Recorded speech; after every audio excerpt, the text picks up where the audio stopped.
The day we invited a human to the Galactic Council negotiations was the day I learned that sometimes mercy is just another word for cowardice.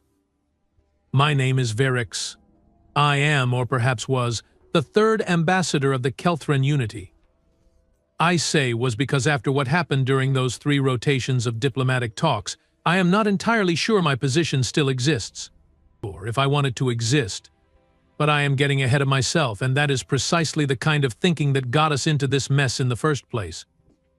Let me start at the beginning, back when we all thought we were clever, back when we thought we understood how the galaxy worked. The Kelthrans, my people, are what you might call the administrators of civilized space. We are tall, we are graceful, we have 4 arms, which makes multitasking quite literal, and we have spent the last 6,000 cycles maintaining something resembling order among the 143 species that make up the Galactic Council. We are good at paperwork. We are excellent at compromise. We can find middle ground between a rock and a supernova if you give us enough time and perhaps some decent refreshments. But humans? Humans were not supposed to be at the negotiating table. Not yet. Maybe not ever. They had only achieved faster-than-light travel 17 cycles ago. 17. Do you know how recent that is in galactic terms? That is like inviting a toddler to perform surgery. That is like asking someone who just learned to swim to navigate an ocean trench. That is absolutely, monumentally, hilariously premature. Except the Dromath Collective had insisted. And when the Dromath insist on something, you listen, because they control 42% of the antimatter refineries in the outer spiral arm, and nobody wants their fusion reactors running on empty. The Dromath are insectoid, if you are curious. 6 legs, compound eyes, and an attitude that suggests everyone else is simply taking up valuable breathing space. They are not pleasant at parties. The Dromath had a territorial dispute with the human colony on a planet called, and I am not making this up, New Manchester. Apparently humans name their colony worlds after old Earth cities, which strikes me as profoundly uncreative, but that is beside the point. The point is that New Manchester sat on a mineral deposit the Dromath wanted. The Dromath claimed they had surveyed that system first. The humans claimed they had settled it legally. Both sides had documents. Both sides had lawyers. It was going to be a bloodbath. Not a military bloodbath, you understand. A legal one. Paperwork, briefs, counter-briefs, appeals. The kind of thing that could drag on for centuries and make everyone involved wish for the sweet release of death. So we scheduled a negotiation. 3 rotations, neutral ground. The standard protocol. I was assigned as the mediator because I had successfully resolved the Plenthian mining dispute of cycle 4402, and apparently that made me qualified to handle whatever fresh catastrophe this was going to be. The Dromath sent their usual delegation, 8 of them, all clicking and chittering, wearing their formal carapace polish. Their lead negotiator was someone named Thrix, and Thrix had the kind of personality that made you want to check if your wallet was still in your pocket after every conversation. Sharp. Calculating. The sort who would sell their own egg clutch if the profit margin was acceptable. Then the humans arrived. 1 human. Just 1. I remember standing in the reception hall of Station Gamma Meridian, all 4 of my hands clasped behind my back in what I hoped was a posture of diplomatic neutrality, but watching the docking port open. The Dromath delegation was behind me, clicking in what I had learned to recognize as their version of amused contempt. They had brought 8 negotiators, legal experts, trade specialists, the works. They expected the humans to bring at least a dozen, maybe 20. Species new to galactic politics, always overcompensated. They brought too many people, too much documentation, too much anxiety. The door opened. A human walked through. Just the one. He was not particularly tall by human standards, maybe 1.7 meters, which made him positively short compared to my 2.3. He had dark skin, darker than the void between stars, and eyes that seemed to catalog everything in the room in about 3 seconds. He wore simple clothing, black pants, white shirt, a jacket that looked comfortable rather than formal. No entourage, no assistants, no lawyers hovering behind him with data pads. He was carrying a single bag. The kind you might take on a weekend trip. Trix's clicking intensified. I am fairly certain it was laughter. The human walked up to us, set his bag down, and extended his hand toward me. Ambassador Verix, I presume? I am Marcus Webb. Thank you for hosting these talks. His voice was calm, pleasant even, like we were meeting for coffee rather than to prevent an interstellar incident. I extended one of my upper hands and shook his hand according to human custom. His grip was firm. Mr. Webb, we are pleased you could attend. Though I must confess, we expected a larger delegation. Did you? He smiled. It did not reach his eyes. I work better alone. Fewer people to split the fee with. That was when I should have known. That little comment. A tiny joke that was not entirely a joke. But I am Kelthran, and we are trained to see the best in people, to find compromise, to smooth over rough edges. So I smiled back and gestured toward the conference hall. Shall we begin? The conference hall was standard Galactic Council issue, a hexagonal table. Atmospheric controls for different species requirements, translation matrices humming in the background, refreshment stations along the walls with everything from liquid methane to oxygenated glucose water.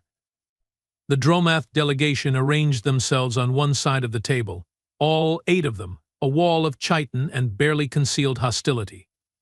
Marcus Webb sat down on the opposite side, alone. He did not even open his bag. I took my position at the head of the table, bringing up the holographic displays with case files, survey data, settlement records, everything we would need to find a reasonable compromise between 2 species who both wanted the same chunk of rock. Gentlemen. I began, using the human term because it seemed polite.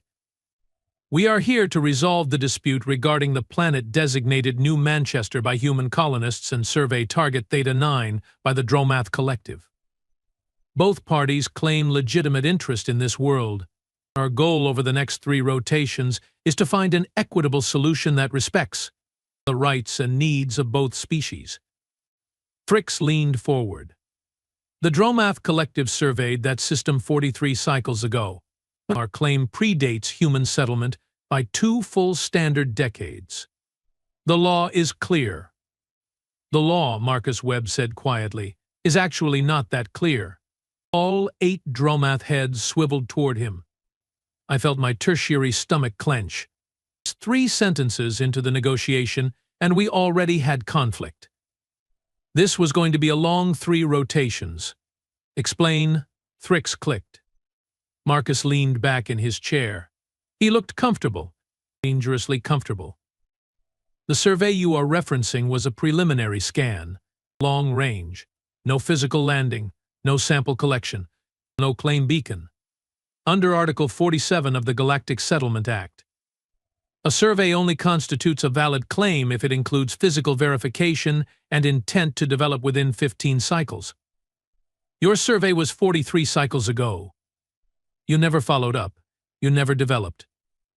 You just put a pin in a star map and said maybe someday. Trix's clicking became agitated. The mineral deposits were not economically viable until recently. The technology to extract them did not exist. So you are admitting you had no intent to develop when you surveyed? The room went very quiet. I cleared my throat. Gentlemen, perhaps we could. My people arrived 7 cycles ago, Marcus continued, his voice still that same pleasant, conversational tone. We landed. We built habitats. We established agriculture. We have 3,000 colonists living there right now. Children have been born on that world. It is not a survey marker on a map. It is a home. Your people, Trix hissed, are infants in galactic terms. You have been traveling the stars for less than 2 decades. You cannot simply claim worlds because you show up. Actually, Marcus said, we can. That is exactly what the law says. A physical settlement, intent to develop sustainable population. Check, check, and check. Your survey is legally worthless because you never acted on it. One of the other Dromath delegates clicked something rapid and agitated. Thrix responded in their own language, which the translation matrix rendered as a series of very creative insults. I was about to intervene when Marcus did something unexpected. He laughed. Duh. Not a polite chuckle. Not a diplomatic titter. Or a full, genuine laugh. Like someone had just told the funniest joke in the galaxy. All four of my hands twitched. The Dromath went silent. Even I, with all my cycles of diplomatic training, had no idea how to respond to that. I am sorry, Marcus said, wiping at his eyes. I am sorry, that was rude. It is just, do you know how long I have been doing this? Negotiating with people who think they can bully their way to victory? 28 years. That is my entire adult life. And the thing is, it always starts the same way.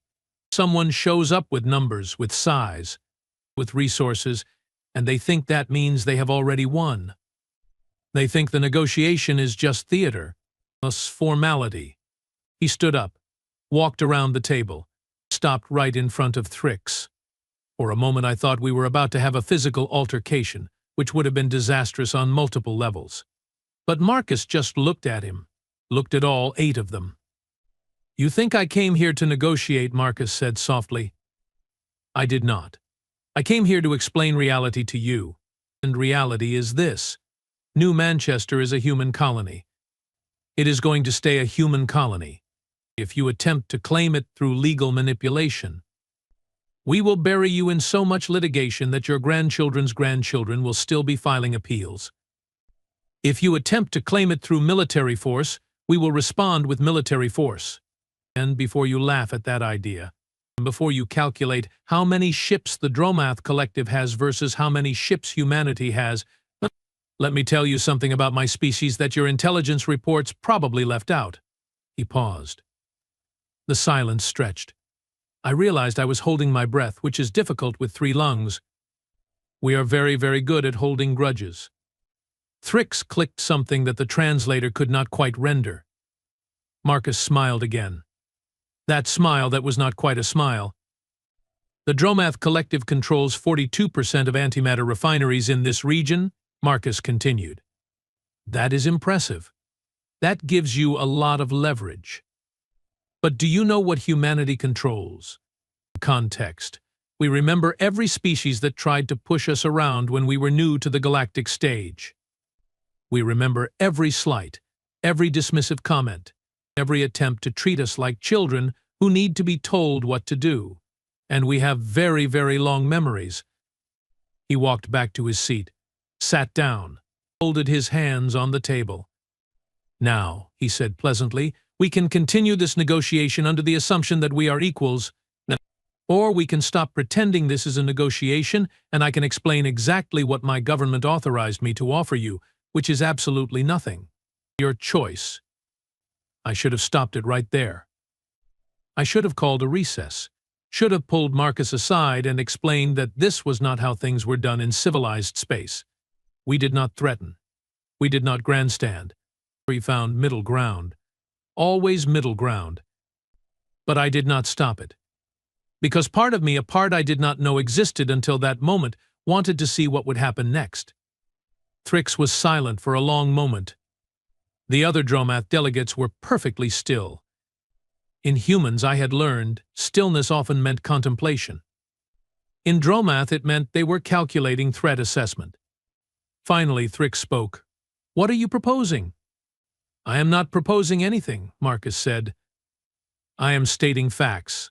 New Manchester remains a human colony. All sovereignty, no shared jurisdiction, no mineral rights transfers. Nothing. That is not a negotiation. That is a demand. Yes, Marcus agreed. It is. But here is the thing about demands. Sometimes they come with alternatives. Sometimes they come with incentives. And sometimes, if everyone is very reasonable and very calm, they come with opportunities. I leaned forward despite myself. What kind of opportunities? Marcus pulled a data chip from his pocket. slid it across the table toward me. The mineral deposits you want on New Manchester? They are lithium-7 variants, correct? Rare, useful for advanced shielding systems, very valuable. Thrix's antennae twitched. Yes, humanity surveyed 417 systems in the last 15 cycles. Preliminary scans only, nothing comprehensive. Of those 417 systems, 62 showed similar mineral signatures to what you are looking for. Some of them richer deposits than New Manchester. None of them currently claimed by anyone. The room went very, very quiet again. You are offering survey data? I asked carefully. I am offering partnership, Marcus corrected. Humanity provides survey data and exploration assistance. The Dromath Collective provides refinement infrastructure and distribution networks. We split development rights 60-40. You get the larger share because your refineries are already established. We get access to your distribution network for our other resource extraction operations. Everyone makes profit. Everyone walks away happy. One of the Dromath delegates clicked rapidly at Thrix. The translation matrix rendered it as something like this could be worth investigating. Thrix was silent for a full 30 seconds. Then we would need to verify the survey data, confirm the deposits exist. Of course, Marcus said. I would not expect you to take my word for it. Send your best survey teams. Check every system on that list. When you confirm I am not lying, and you will confirm that because I am not lying, we can formalize the agreement. And New Manchester remains human, non-negotiable. But in exchange for your acceptance of human sovereignty there, and for signing a non-aggression accord for the next 50 cycles, you get first access to those 62 systems. Anyone else wants them. They go through you. You control the extraction. You control the profit margins. You become the primary supplier of lithium-7 variants to half the galaxy. I watched the calculations happen behind Thrix's compound eyes. The Dromath were many things, but they were not stupid. What Marcus was offering was worth exponentially more than what they would gain from fighting over one planet. And he had framed it not as a compromise, not as them backing down, but as them expanding their business interests. It was brilliant. It was manipulative. It was absolutely not how diplomacy was supposed to work. But it was working. We will need to discuss this among ourselves, Thrix said finally. Take your time, Marcus replied. We have 3 rotations scheduled. Though honestly, I was hoping to wrap this up by tomorrow and spend the rest of the time seeing the station. I hear the observation deck on level 47 has incredible views. The Dromath delegation stood as one and filed out of the conference hall, clicking among themselves in agitated patterns. When the door sealed behind them, I turned to Marcus. That, I said carefully, was either the most effective negotiation I have ever witnessed or the most reckless. I have not decided which. Marcus shrugged. Does it matter? If it works, it is effective. If it fails, it is reckless. That is just semantics with hindsight. You threatened them. I gave them context. You offered them a deal that is too good to be true. I offered them a deal that is too good to refuse. There is a difference. He stood, picked up his bag. Ambassador Verix, I appreciate the hospitality, but I am going to retire to my quarters. It has been a long trip. If the Dromath want to continue discussions tomorrow, I am available. If not, I suppose I will spend 3 rotations on vacation. He walked toward the door, then paused, turned back. Me. One more thing. That data chip I gave you, make a copy before you give it to them. Not for yourself. For your archives. Because when this works, when the Dromath accept the deal and start making obscene profits from those systems, other species are going to ask how you mediated such an effective agreement. And I think you should be able to show them exactly how it happened. Then he was gone, leaving me alone in the conference hall with 4 hands worth of confusion and a growing sense that I had just watched something historically significant happen without quite understanding what it was. I picked up the data chip, turned it over in my primary hand. The ethical thing to do would be to give it directly to the Dromath without reviewing it. The diplomatic thing would be to verify its contents first. The curious thing, the thing I was not supposed to feel, would be to analyze it thoroughly and understand exactly what Marcus Webb had offered. I chose curiosity. 2 hours later, I sat in my quarters, staring at the holographic display of 62 star systems, all flagged with mineral surveys, all showing exactly what Marcus had claimed. Lithium-7 variants. Some systems showed deposits 3 times richer than New Manchester, and these were just preliminary scans. Detailed surveys would likely find even more. Humans had been traveling faster than light for 17 cycles. In that time, they had surveyed 417 systems.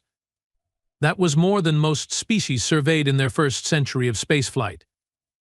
And they had done it quietly, without fanfare, without bragging about their expansion, which meant they had been planning, preparing, building a database of resources and opportunities that they could leverage exactly like this. I pulled up the human file in the Galactic Council database, learned that Marcus Webb was not a government official. He was what humans called a corporate negotiator. He worked for something called the Terran Resource Consortium. He had handled disputes on 12 different worlds. His success rate was 92% and 92%. The galactic average for diplomatic resolution was 45%. I sat back in my chair, all 4 of my hands drumming on the armrests in a pattern my mentor had taught me meant complex problem requires complex thinking. Humans were 17 cycles into galactic society. They were supposed to be fumbling, making mistakes, learning the hard way how things worked. Every species did that, every single one. It took time to understand the unspoken rules, the careful balance of power and trade and mutual assured economic destruction that kept the galaxy more or less functional. But Marcus Webb had not fumbled. He had walked into that conference hall, assessed the situation, and executed a strategy that would make everyone walk away feeling like they had won. The Dromath would get resources. Humanity would keep their colony. And I would get credit for mediating a successful negotiation even though I had done almost nothing. It was perfect. It was terrifying. Because if this was how humans negotiated when they were barely out of their gravity well, what would they be like in 100 cycles? In 1,000? I did not sleep well that rotation. I kept thinking about Marcus's smile, the one that did not reach his eyes, the one that suggested he knew something the rest of us did not. The next morning, Thrix requested a private meeting with Marcus. I was not invited, which was irregular but not unprecedented. When they emerged 3 hours later, Thrix looked like someone who had just signed a contract and was not entirely sure if they had won or been fleeced. Marcus looked like someone who had enjoyed a pleasant conversation about the weather. Ambassador Verix, Thrix said formally, the Dromath Collective accepts the human proposal regarding New Manchester and the associated resource development agreement. We will require a formal treaty, but the fundamental terms are acceptable. I felt my secondary heart skip a beat. That is wonderful news. Shall we schedule the formal signing ceremony for tomorrow? Give both parties time to review the language. That will be acceptable. Marcus nodded. Perfect. Ambassador Verix, if you will excuse me, I believe I will take that tour of the observation deck.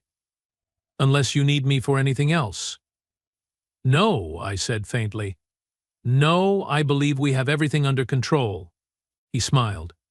That smile. Excellent. Gentlemen, it has been a pleasure. And then he left. Again. Just walked out like he had not just resolved in less than 1 rotation what should have taken 3 rotations minimum and probably would have ended in a stalemate. I spent the rest of that rotation drafting treaty language, consulting with legal experts, making sure every detail was correct. The Dromath delegation spent it running calculations and verifying survey data.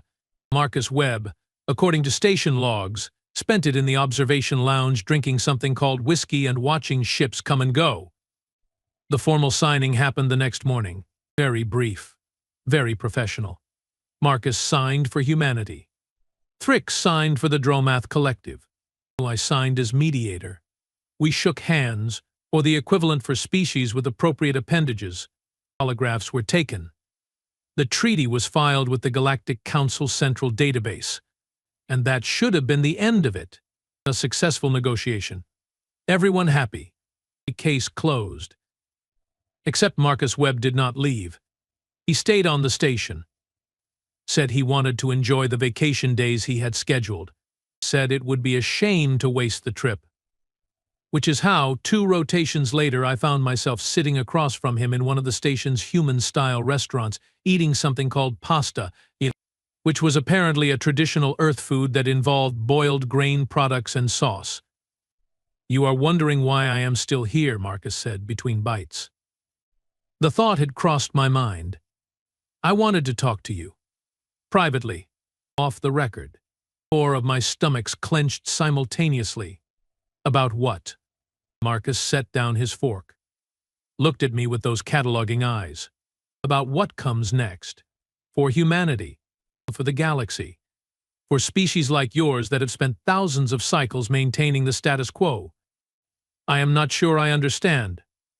Yes. You do? You are Kelthran. You are diplomats. You are excellent at reading between lines.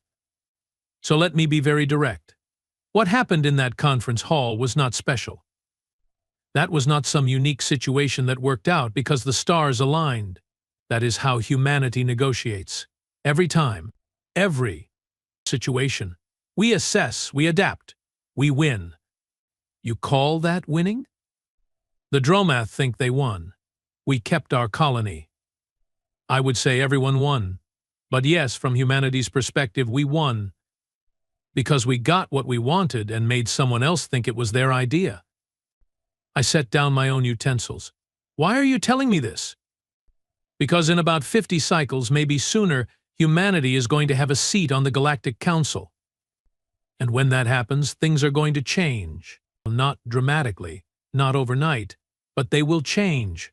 And species like yours, species that have built your entire society around finding compromise and maintaining balance, you are going to need to decide if you can adapt to that. Are you threatening the Kelthran unity? No, Marcus said immediately. Absolutely not. I am giving you advance warning. I am telling you that the galaxy you know, the careful dance of trade agreements and territorial compromises, and everyone pretending that might does not make right, that galaxy is going to shift. Because humans do not pretend. We acknowledge power. We use it. And we expect everyone else to do the same. I was quiet for a long moment. Then, why tell me this? Because I like you, Ambassador Verix. Because I think your species brings something valuable to galactic civilization. Because I would rather you prepare for what is coming than be blindsided by it. And because, frankly, I think you already know. I think you figured it out the moment I walked into that conference hall alone. He was right. Some part of me had known, had recognized that humans were different.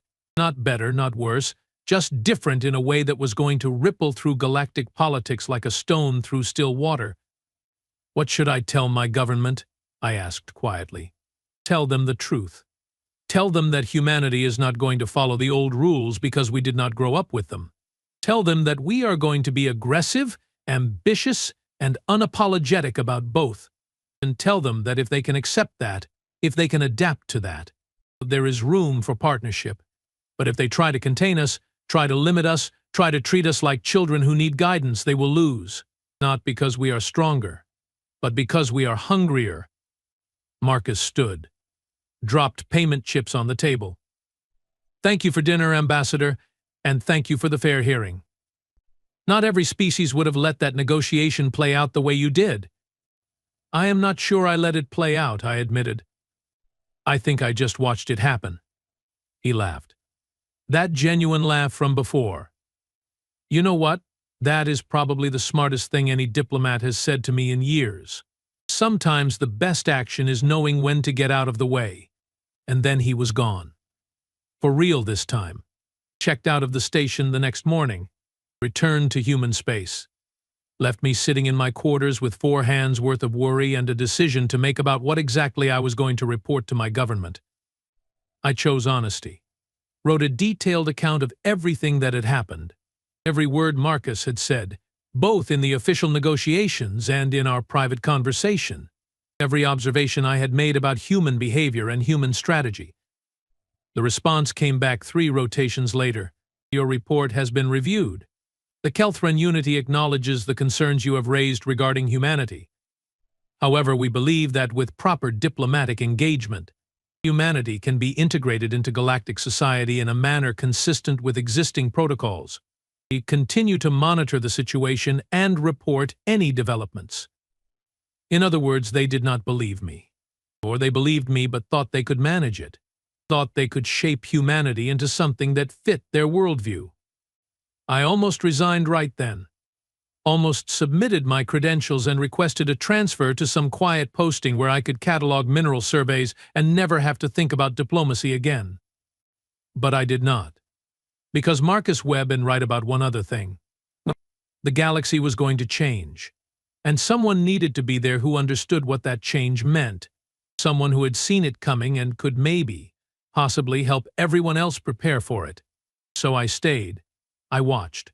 I waited. And I remembered that smile that said, "I know something you do not." 3 cycles later, humanity formally applied for Galactic Council membership. Their application package was 12,000 pages long, meticulously documented, with economic projections and military capabilities and trade proposals that made it very clear they were not asking for membership out of courtesy. They were demanding it as equals. The Council accepted. What choice did they have? And on the day the human delegation arrived to take their seat, I stood in the gallery and watched as a species barely old enough to qualify walked into chambers that had been dominated by the same powers for millennia and said, with actions if not words, "We are here now. Get used to it." Leading that delegation was Marcus Webb, older now, grayer, but with that same cataloging gaze, that same smile. He saw me in the gallery, caught my eye, nodded once. And I nodded back, because I understood now, understood what he had brought to that negotiation 3 cycles ago. Not just a deal, not just a resolution, truth and fear. The truth that humanity was not going to play by rules they had no part in making, and the fear that maybe, just maybe, no one else was ready for what that meant. But ready or not, the future had arrived.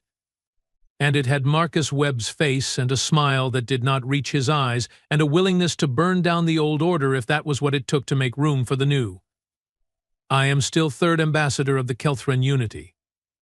I am still good at finding compromise, still good at maintaining balance. But now I know what comes after balance. What comes when someone refuses to compromise? When someone shows up with truth instead of platitudes and fear instead of reassurance? What comes next is change, whether we want it or not. And somewhere in human space, Marcus Webb is probably already planning the next negotiation, the next opportunity to explain reality to someone who thinks the galaxy works the way it always has. I should probably warn them, tell them what is coming. Explain that humans do not negotiate the way the rest of us do.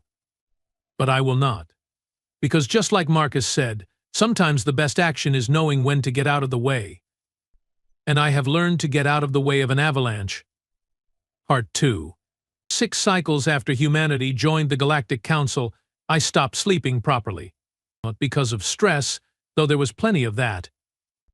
Not because of overwork, though the council chambers had become considerably more interesting and therefore more exhausting. No, I stopped sleeping because every time I closed my eyes I saw patterns and connections. The slow, deliberate way humanity was reshaping galactic politics without anyone noticing until it was already done. Well, almost anyone. I noticed, and that was the problem. The Venath crisis started on a Thursday. I know it was Thursday because that is the day I always review trade dispute filings, and I remember being 3 cups deep into Kelthran's stimulant tea when the alert came through. The Venath sovereignty, a mid-tier power controlling 15 systems in the inner core region, had unilaterally closed their borders to all Pelthic shipping. Just like that. No warning. No negotiation. Just a declaration that the Pelthix trade vessels were no longer welcome in Veneth space. The Pelthix, for context, are aquatic. They live in environment suits when not in water. They communicate through harmonic vibrations that the translation matrices struggle with, and they are absolutely essential to galactic commerce because they control 78% of the biological pharmaceutical production in known space. You do not mess with the Pelthix unless you enjoy watching your population die from completely preventable diseases. The Veneth had messed with the Pelthix. Within 6 hours, 12 species had filed emergency petitions with the Council. Within 12 hours, the Pelthix ambassador announced that if the borders were not reopened immediately, they would begin selective embargo protocols.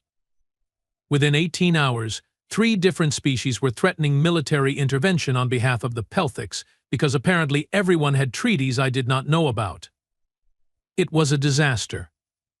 The kind of cascading diplomatic catastrophe that could turn into actual warfare if someone did not defuse it immediately.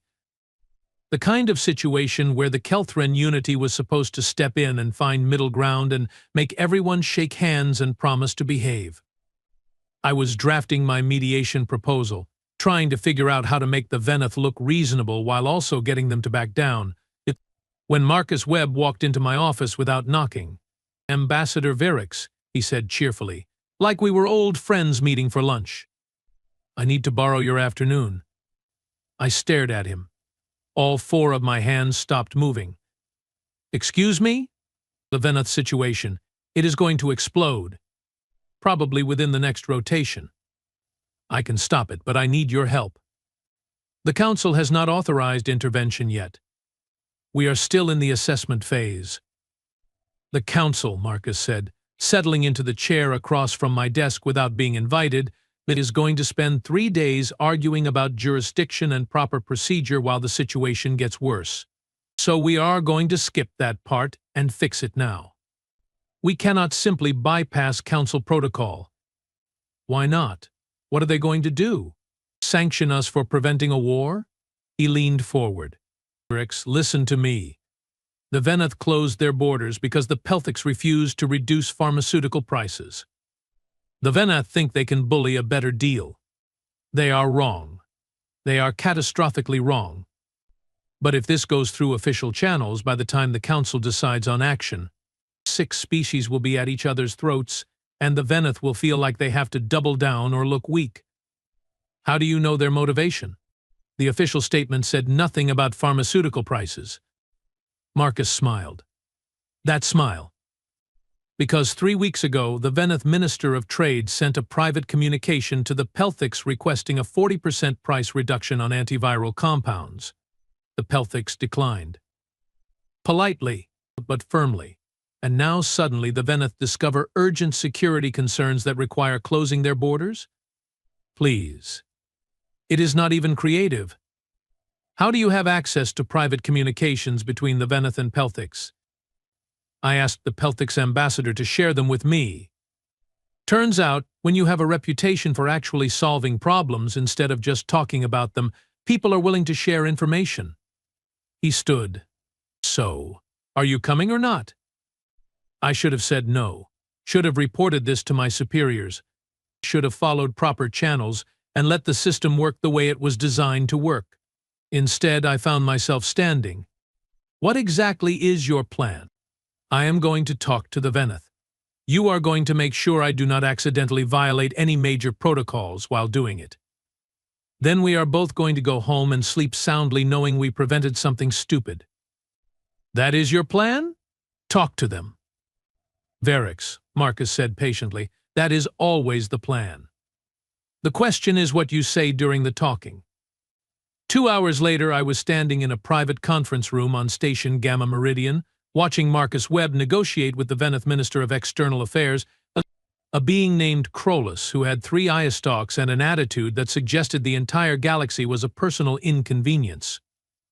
"The borders remain closed," Chrolus was saying, his central eye stalk fixed on Marcus with what I had learned to recognize as Veneth contempt. "This is an internal sovereignty matter. The Pelthix have no authority to demand access to our space." "You are absolutely right," Marcus agreed. I felt my primary heart skip. Agreement was not what I expected. The Pelthics have no authority over your borders, Marcus continued. Neither does the Council. You are a sovereign power. You can close your borders to anyone, anytime, for any reason. That is your right.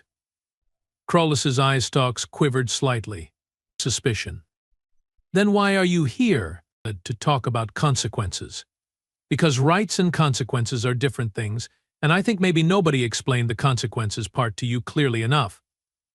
The Venath sovereignty does not fear consequences. No? Marcus pulled out a data pad, started scrolling through information like he was reading a grocery list. Your economy imports 62% of its food from 3 neighboring systems. All 3 of those systems have mutual defense treaties with the Pelthics. Your medical infrastructure depends entirely on Pelthics pharmaceuticals. Your military runs on fusion reactors that require antimatter from Dromath refineries. The Dromath have a resource-sharing agreement with humanity. Would you like me to continue, or are you starting to see the shape of this? Crawlus was very still.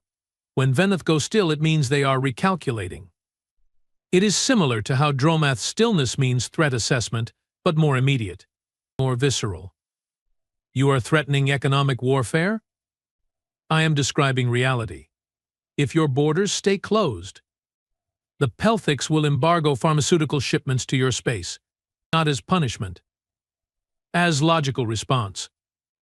Why send medical supplies to someone who will not let your ships through? Then your 3 food suppliers will have to choose between honoring their treaties or feeding you. Guess which one they will pick?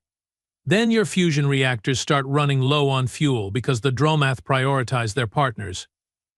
And suddenly, the Venath sovereignty has a population facing food shortages, medical supply problems, and potential power grid failures. Not because anyone attacked you. Just because you picked a fight you could not win. The Council would never allow such coordinated action. The Council does not have to allow it. It would not be coordinated.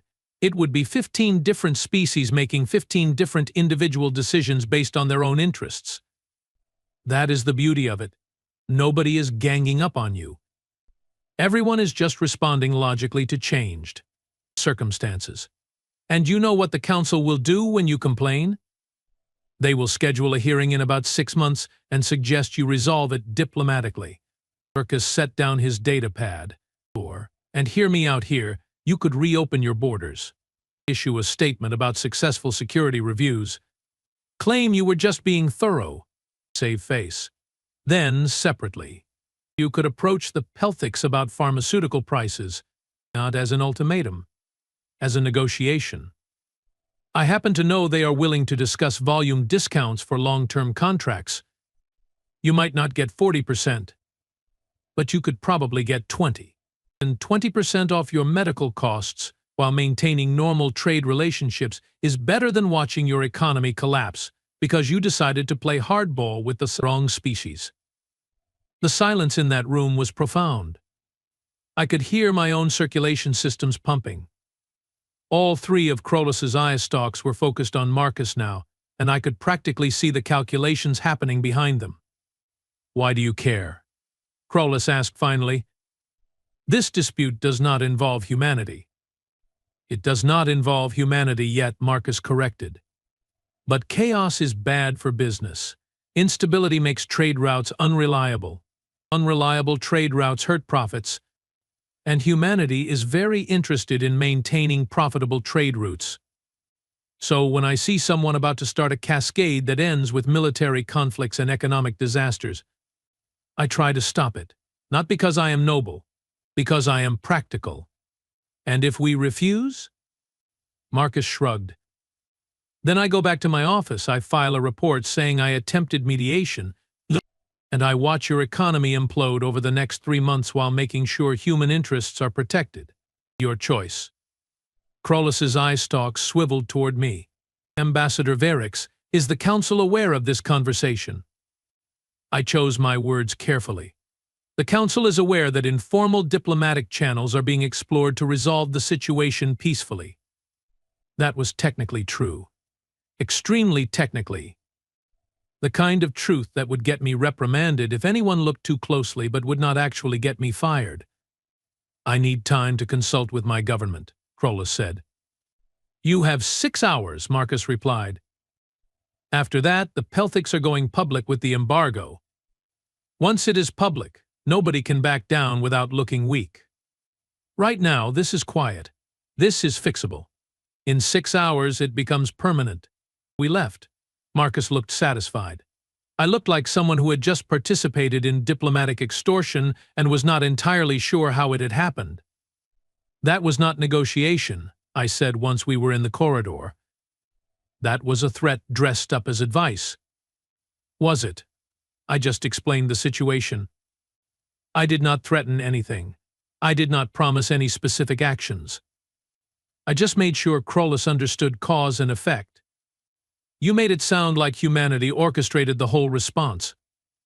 I made it sound like humanity understands how the system works. Big difference. Marcus stopped walking, turned to face me. Erix. Do you want to know the real secret to human diplomacy? We do not make threats. We do not need to. We just make sure everyone understands their actual options. Most species spend so much time posturing and saving face that they forget to look at the board. They forget that every action has reactions. We just remind them, by scaring them, by telling the truth. If that scares them, that is not my fault. That is reality being scary. 4 hours later, the Veneth reopened their borders, issued a statement about successful security protocols, requested formal trade discussions with the Pelthics. The crisis was over before most species even knew it had started. I got a commendation from the Council for Creative Diplomatic Solutions. Marcus got nothing official, because officially he had not done anything.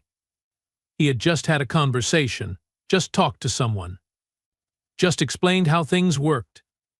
And I realized, sitting in my office that night, staring at my commendation, that this was the pattern. This was what humanity had been doing since they joined the Council. Not making grand speeches, not proposing sweeping reforms, just having conversations, explaining reality, and making sure everyone understood their actual options, and slowly, quietly, almost invisibly, changing how the entire galaxy made decisions. I started paying closer attention after that, started tracking human involvement in Council matters. But the patterns became clearer, more obvious. The Torvian labor dispute? Resolved after a human trade representative explained market dynamics to both sides. The Zelthi territorial negotiation? Settled after a human legal expert pointed out that 3 different treaties made the whole argument moot. The Grenthan military buildup? Ended after a human security analyst shared satellite data showing that the defensive preparations were positioned entirely wrong for actual defense. Always conversations. Always just sharing information. Always making sure people understood what they were actually doing before they did it. And always getting exactly what humanity wanted while making it look like everyone else's idea. It was beautiful. It was terrifying. It was everything Marcus had warned me about, playing out in real time. The real crisis came 9 cycles after humanity joined the Council. The Plantharian Federation, one of the old powers, a species that had held a council seat for 3,000 cycles, proposed a resolution to limit military expansion by recently admitted members. They did not name humanity specifically, but everyone knew. Everyone understood. It was an attempt to put humans back in their box, to remind them they were new, to establish that there was an order and humanity needed to respect it. The vote was scheduled for 3 weeks out, long enough for lobbying, for coalition building, and for the old powers to line up support from species who remembered when things were simpler, when newcomers knew their place.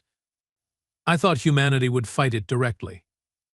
Thought Marcus would stand up in chambers and give a speech about sovereignty and equal treatment. Thought there would be dramatic confrontation. Instead, humanity said nothing, did nothing. Marcus did not even attend the preliminary discussions. Then, 2 days before the vote, something strange happened.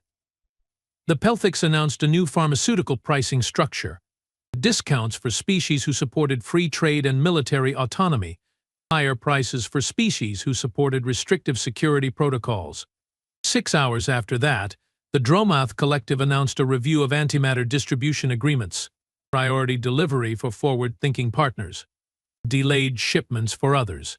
12 hours after that, 3 mining cartels announced similar policies. Then 2 agricultural consortiums. Then the major shipping guilds. None of them mentioned the Planetarian Resolution. None of them mentioned humanity. But the message was clear. If you voted to restrict humanity, your economy would suffer. Not because humanity would retaliate. Because all of humanity's trade partners would independently decide you were no longer a priority customer. It was coordination without coordination. Economic pressure without official sanctions. Perfectly legal. Completely devastating. The Planetarian delegation withdrew their resolution 18 hours before the vote. Claimed it needed more study, more refinement. Nobody believed them. Everyone understood what had happened. Humanity had just demonstrated that they did not need military power to win conflicts. They had built an economic network so interconnected, so mutually beneficial to everyone involved, that threatening humanity meant threatening your own prosperity. And they had done it in 9 cycles. 9. It took most species centuries to build that kind of influence. I requested a meeting with Marcus the day after the withdrawal. Found him in the same human-style restaurant where we had talked cycles ago, eating something called a hamburger. Ambassador Verix, he greeted, gesturing to the seat across from him. I was wondering when you would show up. You knew I would come? You are Kelthran. You see patterns, you connect dots. Of course you came. He took a bite of his food, chewed, swallowed. You want to know if we planned it? If the pharmaceutical pricing and the antimatter distribution and all the rest was coordinated. Was it? No, and yes, and sort of. He wiped his mouth with a cloth. Here is what happened. When humanity joined the council, we did not just show up and hope for the best. We spent 2 cycles before that building relationships, trade agreements, partnership protocols. We made ourselves useful, made ourselves necessary. And we did it with the understanding that someday, someone would try to limit us, try to put us back in our place. And when that happened, our partners would remember who had been fair to them, who had offered good deals, who had treated them as equals. So you did plan it. We planned for it. There is a difference. We did not tell the Pelthics how to price their pharmaceuticals. We did not instruct the Dromath on distribution.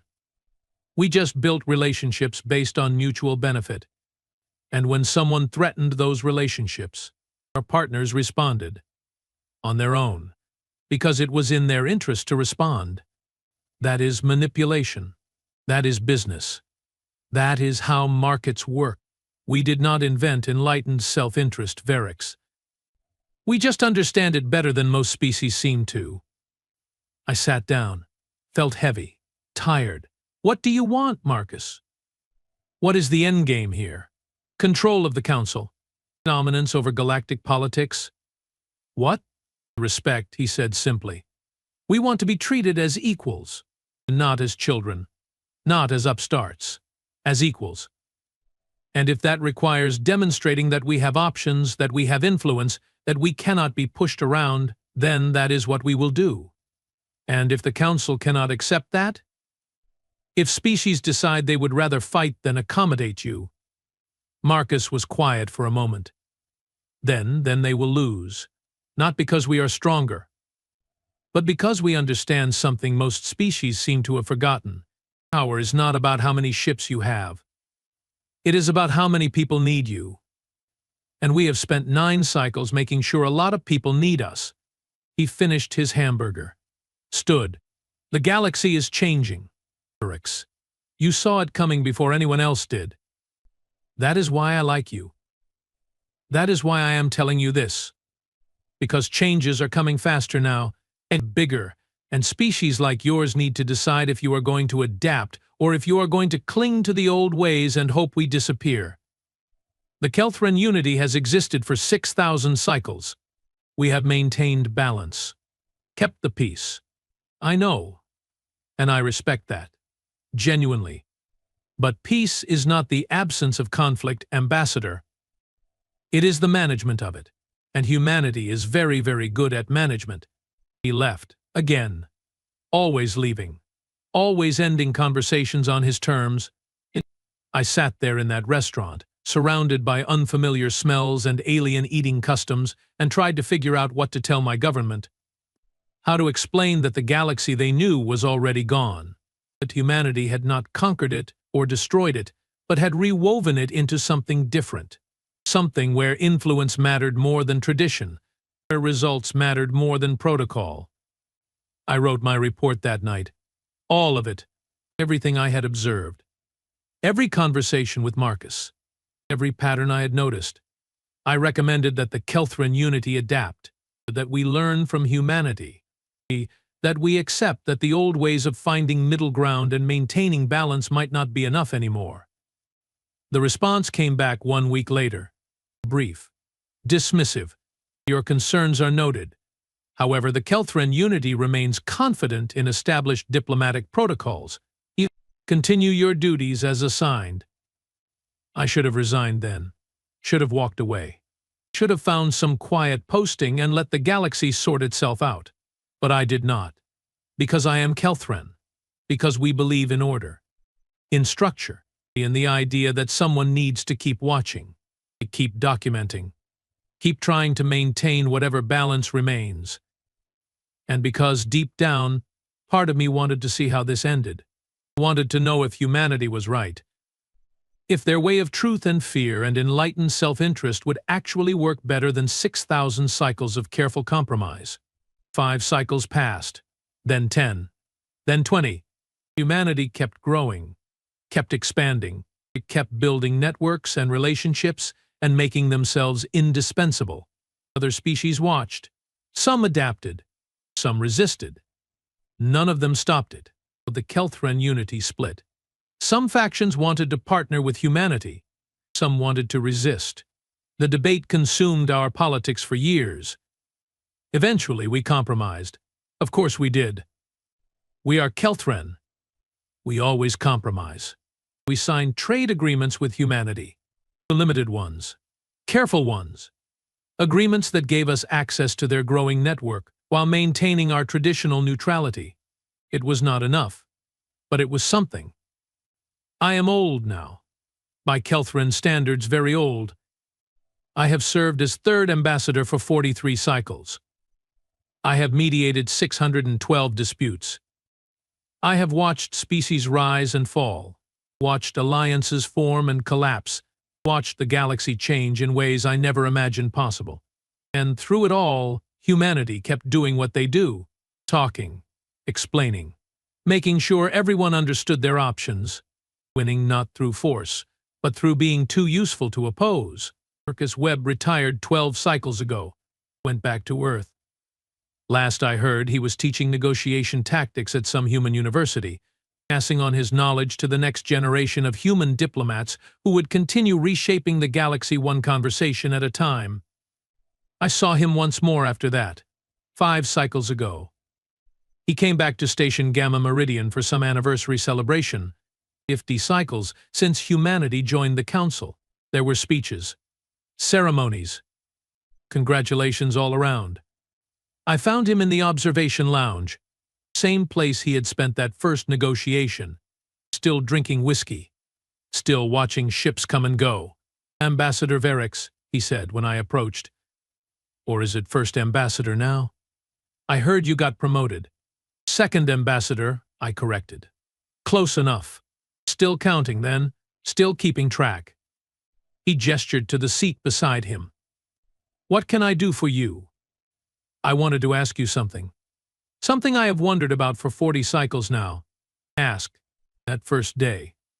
When you walked into the conference hall alone, when you negotiated with the Dromath. Did you know?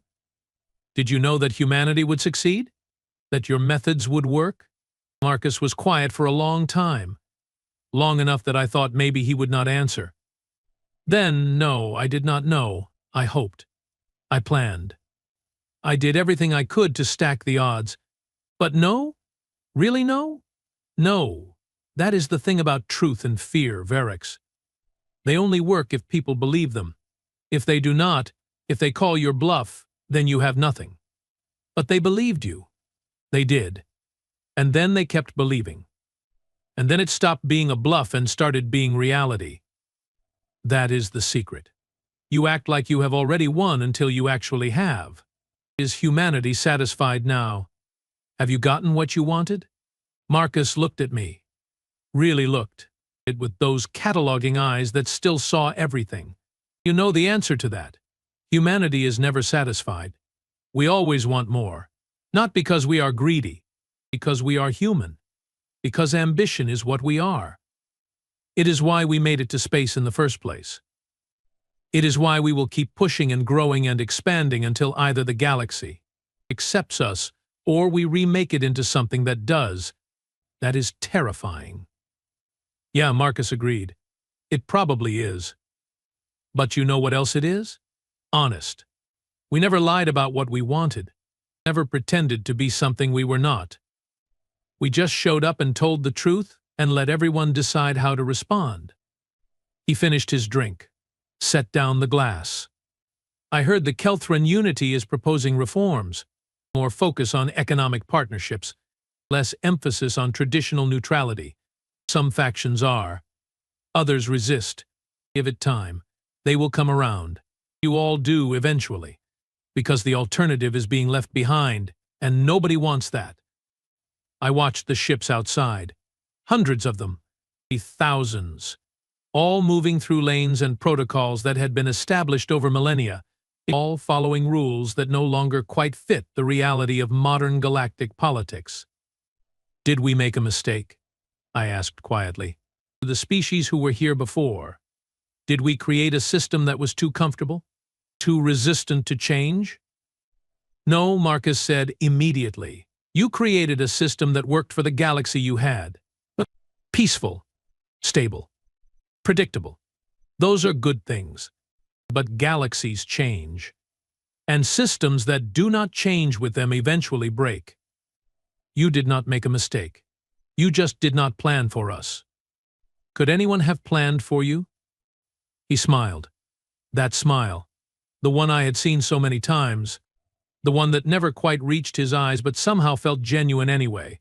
But probably not, he admitted. We did not plan for us. We just happened. And then we figured out how to be good at it. He stood, extended his hand. I shook it. After 40 cycles, the gesture felt natural. It was an honor, Ambassador Verix. Genuinely. You were one of the first to see us clearly, and to understand what we were before anyone else did. That takes intelligence and courage. I am not sure it was courage. Might have just been fear. Sometimes those are the same thing. He started walking toward the exit. Paused. Turned back one last time. One more thing. Tell your government something for me. Tell them that humanity remembers our friends. And 50 cycles from now, 100. When we are really established. When we have the kind of influence that changes galactic policy with a whisper. We are going to remember who treated us fairly when we were new. Who gave us a chance. Who adapted. Are you saying the Ingenuity will be rewarded for cooperating? I am saying that loyalty matters. To humans it matters a lot. And we have very, very long memories. Then he was gone. For the last time. I never saw Marcus Webb again. But I see his legacy every day. In the way negotiations happen now. In the way species calculate their interests. In the way everyone has learned to think about consequences before actions. Humanity brought truth to the galaxy. The truth that power is not just about ships or weapons or territory. But the truth that influence is built through necessity. The truth that sometimes being indispensable is better than being invincible. And they brought fear. Not fear of violence or conquest. Fear of irrelevance. Fear of being left behind. The fear of waking up one day and realizing the galaxy has moved on without you. I am second ambassador of the Ingenuity now. I mediate disputes. I find compromises. I maintain balance. But I do it differently than I did 40 cycles ago. I do it with an awareness that balance is not neutrality, that maintaining order sometimes means supporting change rather than resisting it. The galaxy is different now, louder, faster, more aggressive in its pursuit of progress. Some species hate it. Some thrive in it. Most are still figuring out which category they fall into. And somewhere, on a planet called Earth, Marcus Webb is teaching the next generation how to negotiate, how to explain reality, how to make people understand their options, how to win by making everyone else think it was their idea. I should probably be more worried about that, about what happens when there are thousands of humans trained in those methods, tens of thousands, all of them spreading through the galaxy, all of them having conversations, explaining things, winning without fighting. But I am not worried. Or maybe I am. It is hard to tell anymore. What I am is resigned, accepting, because I learned something over these last 40 cycles. Something Marcus tried to tell me that very first day, but I was too focused on protocol to hear. Sometimes the best action is knowing when to get out of the way. And humanity is an avalanche, has been since the moment they achieved faster than light travel. Maybe before that. Maybe since they first looked up at their night sky and decided those lights were places they could go. You cannot stop an avalanche. You can only decide if you are going to be buried by it or if you are going to learn to ride it. The Ingenuity is learning to ride, slowly, carefully, with all the caution and consideration you would expect from a species that spent 6,000 cycles avoiding exactly this kind of change. But we are learning. And maybe in another 40 cycles we will be good at it. Maybe we will find our place in this new galaxy. This human-influenced, truth-telling, consequence-understanding galaxy. Or maybe we will not. Maybe we will fade into comfortable irrelevance while younger, more adaptable species take our place. Either way, humanity will keep moving forward, keep building, keep expanding, keep having conversations that change everything while claiming they changed nothing. And I will keep watching, keep documenting, keep trying to understand how we got here and where we are going next, because that is what Kelthrins do. We watch. We document. We try to make sense of chaos. Even when the chaos looks at us and smiles and says, "This is not chaos. This is just truth." And if truth scares you, that is not my fault. In 43 cycles as an ambassador, 612 mediations, hundreds of species, thousands of negotiations. And the most important thing I ever learned came from one human in one conference hall on one rotation that changed everything. The most important action is knowing when to get out of the way. I got out of the way. The galaxy is better for it, or worse, or different. Honestly, I am still figuring that out. Ask me in another 40 cycles. If I am still here, if any of us are still here, if humanity has not already moved on to reshaping something bigger than just one galaxy. Because that is the other thing I learned. Humans do not stop. They do not plateau. They do not reach a point where they say, "This is enough. We are satisfied." They just keep going, keep pushing. Keep finding new horizons and new challenges and new ways to explain to everyone else that maybe, just maybe, the old ways were not as permanent as we thought. And you know what? Maybe that is okay. Maybe galaxies need that. Need someone to come along every few thousand cycles and shake things up, remind everyone that change is possible. That nothing is permanent except the drive to keep moving forward. Or maybe I am just rationalizing. Trying to make sense of something that does not make sense. Trying to find meaning in the fact that my entire worldview shifted because one human walked into a room and refused to play by rules he never agreed to follow. Either way, the story is told. The truth is shared. The fear is acknowledged. Humanity came to the galactic negotiating table. They brought truth and fear and the absolute unwillingness to be anything other than what they are. And the galaxy will never be the same.